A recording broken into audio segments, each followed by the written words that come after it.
jatuh sekali 2 kali itu kayak sesuatu yang biasa gitu.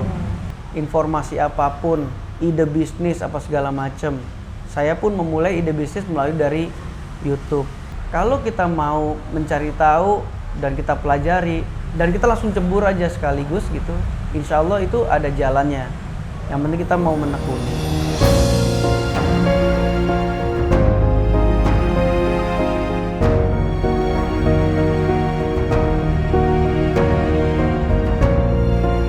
Diumumkan di hari yang sama, di hari itu juga saya di PHK gitu. Jadi saya udah blank gitu, nggak ngerti mesti bilang apa. Awal tuh nggak tahu tuh, Pak, nggak tahu apakah ini berhasil atau enggak. Karena ini cuman kalau bahasa ininya mah Modal nekat. modal nekat. Iya. Ma, apa minjam sama bapak lagi gitu. Dan akhirnya istri saya juga bilang, ini aja cicilan belum lunas, minjem lagi, malu.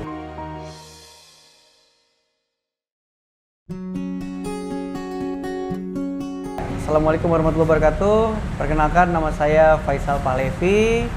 Saya usahanya es buah segar, namanya Segar Pol, berdomisili di Kukusan, Beji, Depok. Dan ini istri saya. Assalamualaikum warahmatullahi wabarakatuh. Nama saya Ade Maria. Saya di Segar Pol sebagai bagian personalia dan bagian keuangan. Selama ini sih saya membangun usaha kecil-kecilan di rumah. Saya menerima pesanan kue yang asin ataupun gurih, seperti yang misalnya yang brownies ataupun saya bikin skutel, puding dan lain-lain. Itu aja sih. Waktu kecil itu saya sering berkunjung ke rumah kakek saya di daerah Cirebon. Kakek saya itu pedagang kacang dan juga grosiran gitu, kira-kira buka toko grosir besar di sana. Kemudian ada satu momen di mana kami ngobrol-ngobrol santai dan dia menceritakan bahwa sebenarnya kalau jadi wirausaha atau pengusaha itu ada 9 pintu rezeki yang kebuka, sementara kalau jadi karyawan hanya 1 pintu rezeki. Disitulah saya mulai berpikir, oh, pengusaha itu berarti rezekinya banyak ya, gitu pada saat kecil. Sehingga saya berpikir, oh ini kayaknya bagus nih untuk jadi pengusaha seperti kakek saya sendiri yang memang sampai akhir hayatnya beliau tetap menjadi seorang pengusaha. Sebenarnya sebelum selesai kuliah saya sempat ada kepikiran untuk memulai usaha. Pada saat itu ada lagi rame-ramenya tuh kayak ayam kriuk gitu, ayam chicken gitulah. Nah, terus saya bicara sama ayah saya, Pak, saya mau buka usaha sambil kuliah karena pada saat itu saya mau ada income tambahan. Namun pada saat itu ayah saya sampaikan, jangan sambil kuliah sambil bekerja karena nanti kamu nggak dapat dua-duanya. Selesaikan salah satu, kuliah dulu, tanggung, sudah terakhir. Jadi pada saat itu saya disarankan kuliah dan akhirnya saya menuntaskan kuliah saya. Jadi belum mulai itu pada saat itu. Saya ini berusaha sekitar belasan tahun ya, lebih tepatnya sekitar 16 tahun saya bekerja. Cuman pada saat itu ada posisi saya di PHK oleh perusahaan saya.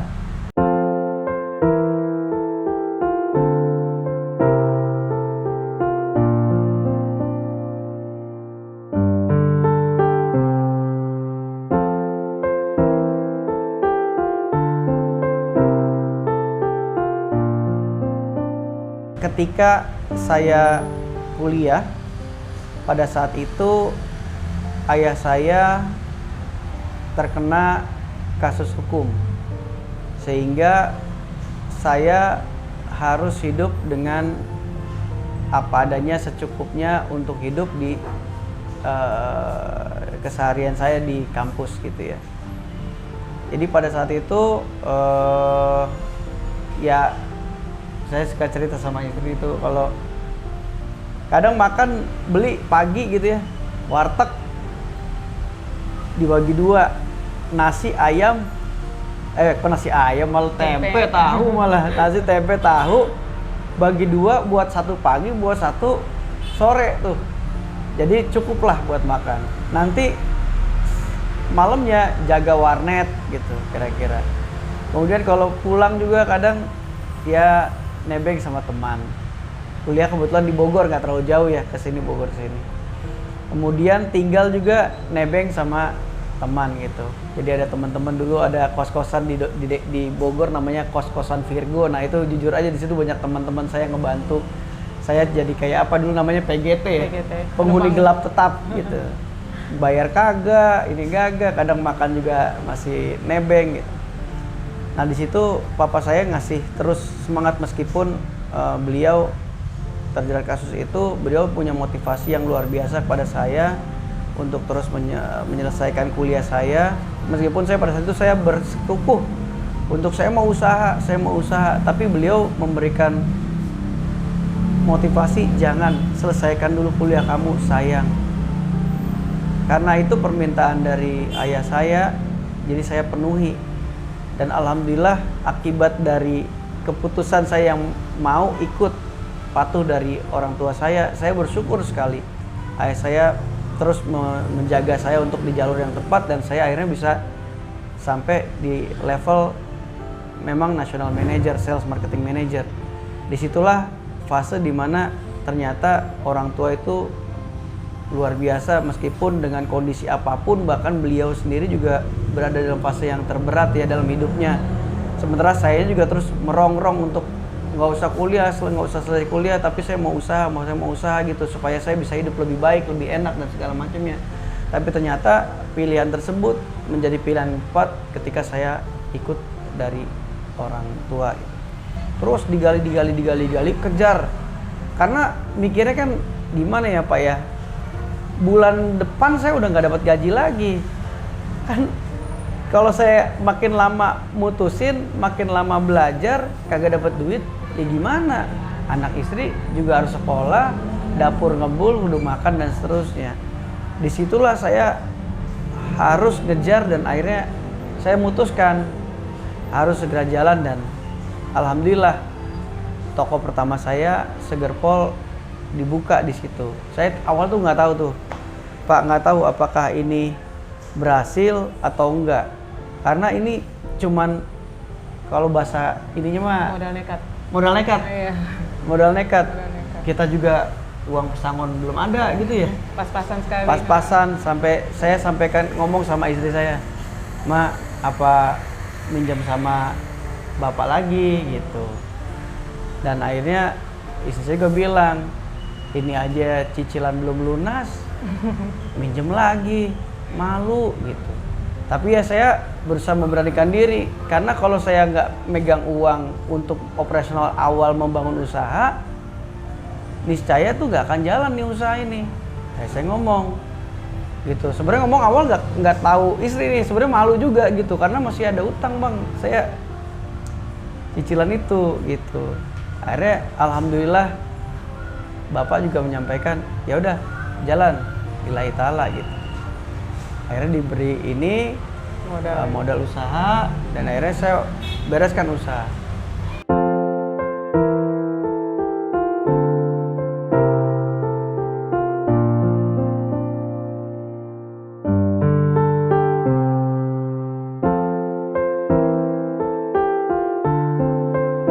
Saya usaha terakhir itu bekerja terakhir itu di bidang pertanian. Sebelumnya pernah di consumer good juga. Nah di pertanian ini saya seperti sales marketing, ya posisi terakhir itu national sales marketing manager di sebuah perusahaan pertanian. Jadi pada saat PHK itu gimana ya, diumumkan di hari yang sama, di hari itu juga saya di PHK gitu. Jadi saya udah blank gitu, nggak ngerti mesti bilang apa. Berarti artinya kan income nggak ada lagi dari penghasilan. Jujur sempat kaget sih, cuman maksudnya pikir anak masih kecil gitu kan, terus tetap kan ya itu seperti dibilang tadi, dapur harus tetap ngumpul walaupun saya juga sendiri bekerja gitu kan. Tapi kan satu sisi kita juga ada cicilan rumah gitu, yang dimana salary saya sudah dialihkan ke rumah. Tapi kan untuk hal-hal yang selain lainnya, untuk operasional selama sebulan itu kan suami kan biasanya yang handle dari gaji dia. Terus akhirnya ya udah Ya udah, akhirnya ya kita mulai usaha, bismillah gitu kan. Makanya saya kenalkan dengan kawan saya, terus kawan saya membuka jalan. Ya, akhirnya kita cari tahu di YouTube, kita browsing, yaitu modal nekat. Kemudian di situ akhirnya si pengusaha tersebut menyampaikan kepada saya usaha A, usaha B, usaha C, dan terakhir ngomong udah nggak usah pusing-pusing, kita pakai usaha minuman aja karena minuman itu orang pasti butuh. Udah pasti deh, cepet katanya perputarannya. Sekarang gimana caranya bikin tuh usaha sampai jadi, dan jangan kanan kiri dulu, pokoknya fokus ke situ. Nah, disitulah saya berpikir dari ide itu saya mencoba mencari di YouTube, kemudian mencari di browsing. Ini minuman kayak gini yang kayak gimana gitu. Ada yang bilang ada es kobok, es akuarium, ada yang jus, sampai kita cari jus yang kelas-kelasnya pakai kelapa di daerah Peak sana ya. Ini mahal nih, harganya sekitar 8.000, 10.000, marginnya sekian gitu. Ternyata pada saat itu diskusi, ya udahlah kita coba jus yang rame nih yang sekarang harganya 5.000-an gitu. Semua varian. Karena kalau ngomong 5.000-an kayaknya gampang aja gitu ya. Orang ngeluarin 5.000 pas gitu, di kantong pas, rasanya bisa pas. Nah, dari situ akhirnya saya ketemu sama salah satu kawan saya yang memang udah pernah usaha seperti itu. Saya belajarlah dari sana. Jadi sebenarnya gini, cita-cita kita berdua gitu, di usia 40 tahun kita harus punya usaha sendiri. Pas banget usia kita udah kepala 4, dihantam dengan hal seperti itu. Mungkin ini saatnya ya kita harus membuka usaha sendiri, membangun usaha dari kecil, dari nol maksudnya, gitu.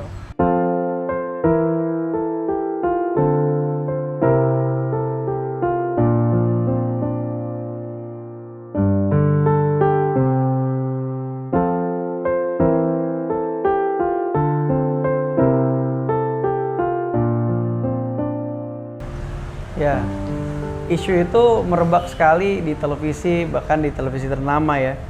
Hal ini memang dampak negatif buat konsumen karena ini bahaya. Misalkan kayak pakai pewarna tekstil, kemudian buahnya kadang buah-buah yang udah busuk ya. Udah busuk gitu, supaya ya dapat keuntungan yang lebih. Nah, menurut saya oknum-oknum seperti ini nggak baik untuk konsumen, dan yang kedua nggak baik juga untuk kawan-kawan UMKM yang lain, karena sebenarnya banyak kok ya yang memang pengusaha-pengusaha minuman yang memang dia jujur pakai buahnya yang segar, kemudian juga bersih dan segala macamnya. Nah, kita menyiasati itu, makanya kita membuat jualan es buah sebenarnya bukan cuman es buahnya aja, tapi konsepnya bagaimana lebih disajikan harga terjangkau tapi penyajiannya higienis. Alhamdulillah sebenarnya kita juga apa ya, hitung-hitungan kembali awalnya modal nekat nih sebenarnya. Hitungan-hitungan kami memang tidak terlalu matang pada saat awal. Namun seiring berjalan kita memang margin tipis gitu ya. Tapi karena kuantitinya juga besar yang kita dapatkan setiap harinya, itu alhamdulillah itu bisa nutup gitu. Meskipun dengan cupnya yang 22 oz gitu ya, kemasan besar. Kemudian juga kita beli buahnya juga partanya cukup lah ya, cukup besar ya. Ke tempat yang memang harganya juga kita kenal dengan supplier yang memang besar, sehingga kita bisa apa namanya ya, bisa ngirit di part tertentu, namun harga tetap goceng gitu atau Rp5.000, jadi tetap bisa bersaing. Kita tuh kadang salah mengestimasi kebutuhan buah ya. Kayak misalkan, wah ini lagi rame nih musim panas, tiba-tiba dalam beberapa hari hujan gitu, di siang atau di sore hari, sehingga penjualan turun gitu. Sehingga kita nggak ada pilihan lain, buah itu ketika udah mulai membusuk ya mau nggak mau harus kita buang gitu. Kayak kita pernah setengah peti lebih gitu, kita buang. Setengah peti itu angkanya lumayan sekali itu ya. Cuman ya gimana, demi kita mikir juga konsumen nggak boleh apa ya, sakit atau apa gitu ya, karena dengan buah yang kurang bagus, rasa kan juga itu pengaruh. Jadi saya pikir wah ini harus kita putuskan, kita buang. Itu juga salah satu kendala kita. Makanya banyak belajar di usaha ini, dari orang, dari stok, kemudian dari cara ngontrol hariannya, itu luar biasa. Makanya sistem yang lagi terus kita bangun supaya kedepannya bisa lebih berkembang lagi. Ada bagian kasir kita yang laporan ke kita, terus ada satu orang yang ketahuan lah mengambil uang dari penjualan tersebut. Terus akhirnya kemudian juga ternyata suami dari ruangan melihat sebenarnya, tapi kan kita harus punya bukti ya, nggak bisa langsung menegur langsung. Akhirnya karena ada laporan dari pihak kasirnya, kemudian berapa hari kemudian kita panggil anaknya, terus tanyain maksud dan tujuannya apa, dan akhirnya dia ngaku sih, Ngaku ya? alhamdulillah dia ngaku gitu.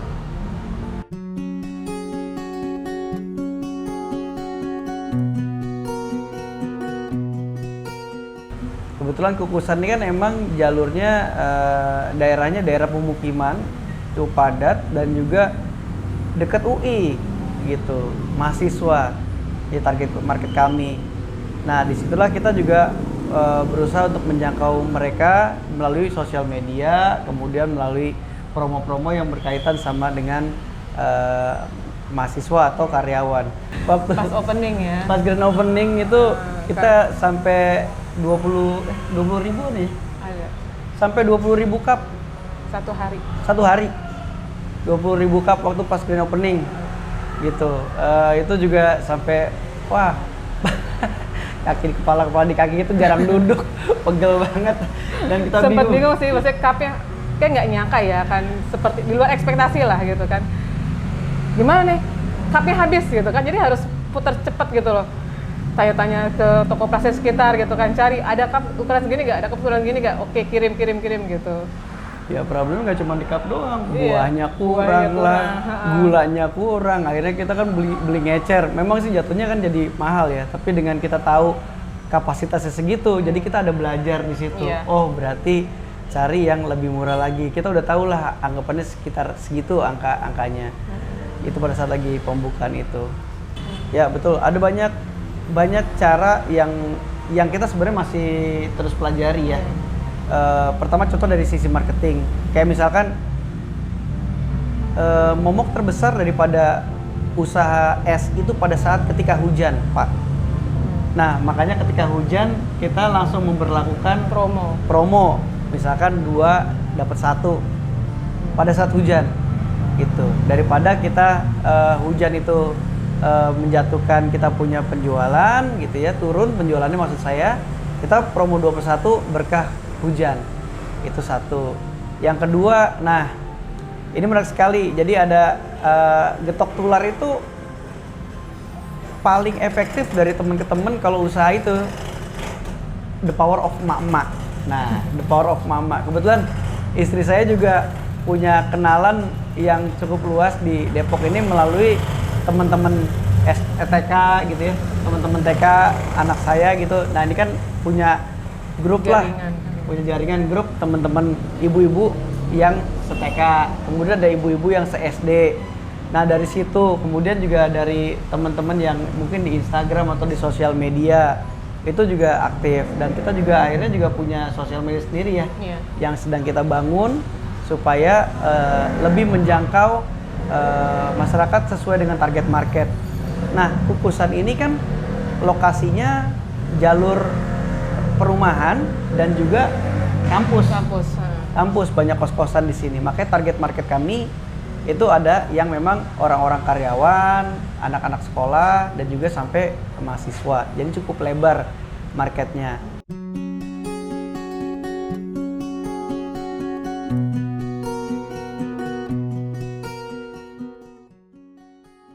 Sejauh ini sih bagus ya, maksudnya kalau buat saya pribadi, setelah saya terjun ke bisnis minuman ini, dibanding bisnis makanan yang saya geluti, penjualnya lebih bagus di sisi minuman sih, gitu. Perputarannya cepat, karena kan ini kebetulan kita konsepnya seperti kaki lima ya, Iya. tapi dengan kemasannya lebih bagus gitu kan, tampilan juga bagus, dan alhamdulillah sih respon masyarakat sekitar kita tuh cukup bagus ya, pembelian itunya, penjualannya. Jadi saya rasa untuk kedepannya Masih oke kok. PHK itu bukan akhir dari segalanya, tapi itu bisa menjadi pintu baru yang mesti kita ketuk, kita buka, dan kita cari tahu di dalamnya. Jadi malah itu sebuah peluang. Kalau kita mau mencari tahu dan kita pelajari dan kita langsung cebur aja sekaligus gitu, insya Allah itu ada jalannya. Yang penting kita mau menekuni. Nah, kalau ngomong masalah usaha, sebenarnya sekarang zamannya era digital, semua itu serba terbuka. Informasi apapun, ide bisnis apa segala macam. Saya pun memulai ide bisnis melalui dari YouTube. Kemudian juga alhamdulillah saya juga punya mentor-mentor yang luar biasa karena saya juga mengikuti program yang sedang dikerjakan oleh Pemkot ya, Pemkot di sini dengan wirausaha gitu. Saya pikir itu juga bisa dilakukan juga oleh kawan-kawan pengusaha yang memang mungkin kena PHK atau baru memulai usaha gitu. Karena di situ sebenarnya ada ilmu, ada jaringan atau koneksi, dan juga ada ada teman kenalan baru yang curhat gitu ya, saling menguatkan gitu sesama wirausaha. Yang paling penting kan kadang kalau circle-nya kita pengusaha tuh jadi beda gitu semangatnya. Kemudian ketika jatuh, kadang mentor saya bilang, siapa yang udah jatuh sekali, 2 kali, 3 kali, mentor-mentor saya tuh bilang ada yang udah 15 kali gitu. Nah, saya orangnya seperti itu. Jadi saya pikir, oh jatuh sekali 2 kali tuh kayak sesuatu yang biasa gitu. Jadi saya pikir itu yang perlu kita bentuk, selain daripada maju aja terus, kemudian cari circle yang tepat dan nggak pernah mau menyerah. Lillahi ta'ala.